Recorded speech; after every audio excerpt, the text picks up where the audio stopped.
The reason that I started the company was really because I personally wanted to wear something that didn't exist.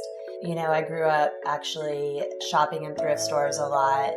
I collected a lot of vintage t-shirts and sweats, and it was mostly about the comfort of the fabrics that were old. I really always loved vintage stuff, mostly because everything was more comfortable. It was already like super broken in, and I've always just had this kind of obsession with being comfortable. And then on top of that, I have like this wild passion for color. Even as a young girl, I did a lot of art. I could never find enough crayons. I could never find, the red wasn't right. And it was just like, I've always been very specific with colors.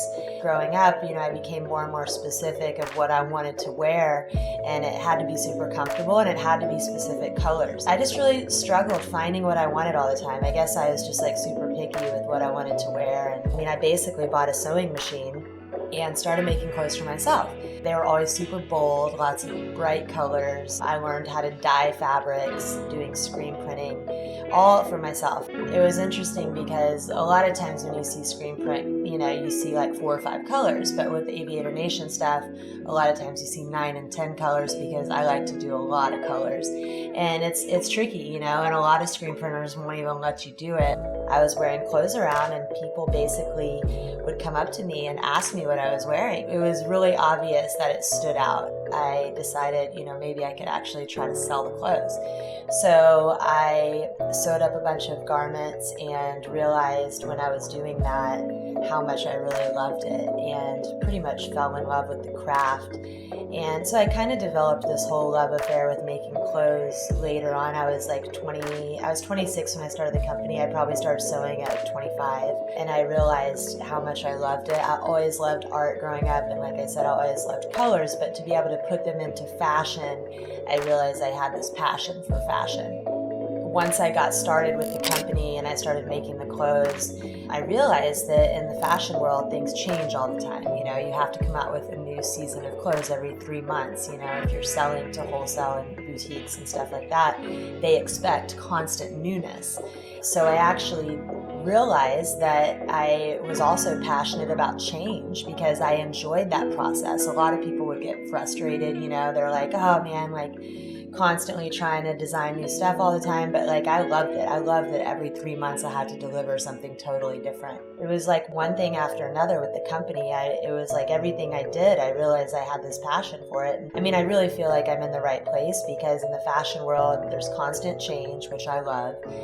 I can do whatever I want with color, and I can make garments super comfortable, which is pretty much the backbone of Aviator Nation, is how comfortable the clothes are and the colors.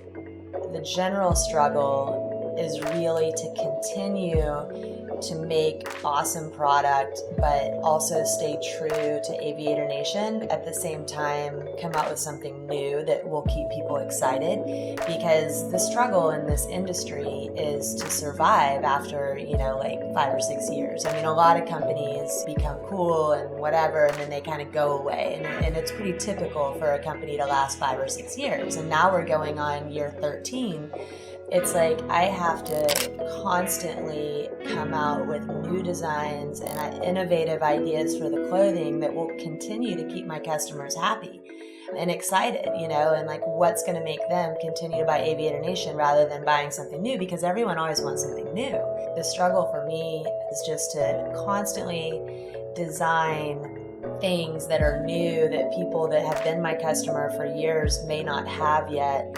But at the same time, I can't become something else. I have to stay Aviator Nation. It's hard to not be influenced by all the other fashion going on and be like, oh, well, everyone's doing this, like this is really cool right now, we should do that. I have to pretty much like ignore all that, because if I do that, then I just become like everybody else.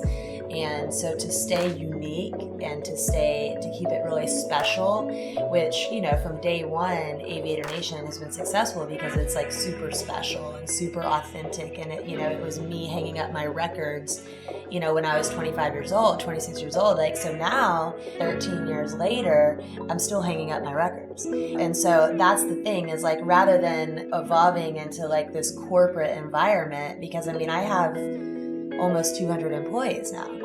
but I'm still hanging up my records because it has to stay true. It has to stay authentic. It has to stay special the way it was in the very beginning. And so I'm constantly trying to make sure that it stays special the way that it was from the beginning and that it doesn't turn into this corporation. And that's a constant struggle just with business. I mean, personally, I think my biggest struggle is balance because I really love what I do. And so I want to work all the time. With anybody, I think, that loves their company, they probably struggle with balance too because it's hard. I mean, it's like, you wake up and of course there's like a million things to think about because I've got all these stores and all these employees and new designs that are due every day. And I love it. So I'm constantly doing it. What's not good for me is when I work so hard that I burn myself out and it becomes not fun. And it's usually not very long before I realize that and I take a step back. But so now I'm trying to really force myself to do vacations annually. Like every January, it's a good time of year for me to take off. I try to always plan January away. I try to plan family time in December.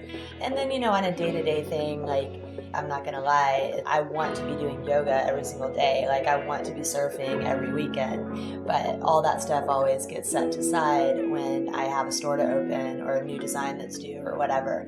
So I think the biggest struggle for me is balance, and I know how important it is, and just really like forcing myself to step back and make time for myself personally, even though I love what I do and I feel like I'm having this awesome personal experience just in my work, which is great. But there's no denying that you have to take a step back and remove yourself from work and focus on nature. Doing things that I love outdoors is a big passion. And so it's like I have to make time for that, make time for surfing. I can step away for a week. The company will survive. I can surf and then I feel so much better when I come back. So just really trying to keep the balance. I'm Paige Mycoskie, and I love a good adventure.